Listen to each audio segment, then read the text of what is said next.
Praise lord. దేవుని నామమునకు మహిమ కలుగును గాక. యేసయ్య నామం పేరిట మీ అందరికీ ప్రత్యేకమైన వందనాలు తెలియజేస్తూ ఉన్నాను. ప్రార్థన.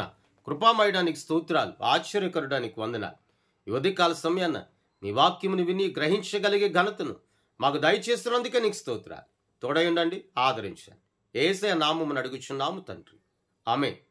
మీకా గ్రంథం 4వ అధ్యాయం 5వ వచనాన్ని చదువుకుందాం. సకల జనములు తమ తమ దేవతల నామమును స్మరించి నడుచుకుందురు. మనమైతే మన దేవుడైన యెహోవా నామమును నేనెల్లప్పుడూ స్మరించుకొందుము.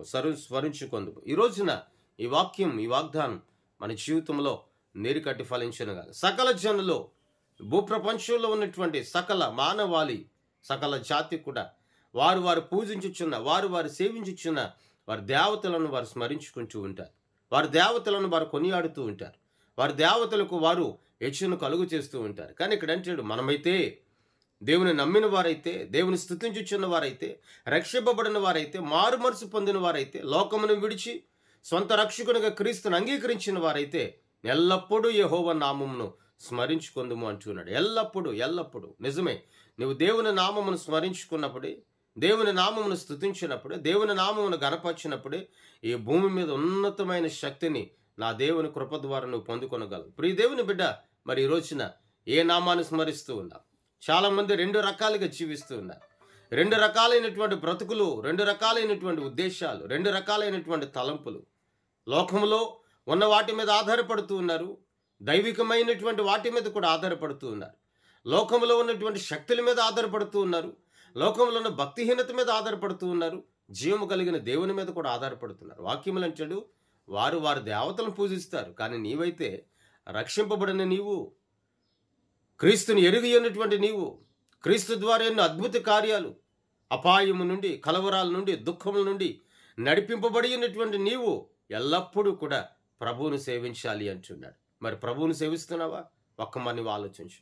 ఒక విశ్రాంతి దినమే కాదు కదా, దేవుని సన్నిధిలో ఒక ప్రార్థన కూడికలో అడుగుపెట్టినప్పుడే కాదు కదా, ఎల్లప్పుడూ సమయం అనక అసమయం అనక నీ ఇంటి యొద్ద కానీ నీవెక్కడ ఉన్నా సరే దేవుని నామాన్ని స్మరించు. ఆపదల నుండి, కష్టాల నుండి, ప్రయాణంలో క్షేమస్థితి, నువ్వు నడిచి వెళుతున్నటువంటి మార్గంలో ఉన్నతమైన రక్షణ, భద్రత కలుగజేసేవాడు ఎవరంటే నీవు స్మరించుచున్నటువంటి దేవాది దేవుడు. ఆ దేవాది దేవుని మీద నీవు ఆధారపడాలి, ఆయన స్తుతించాలి. ఎప్పుడు అంటే ఒక దినము కాదు, 2 దినాలు కాదు, ఎల్లప్పుడూ.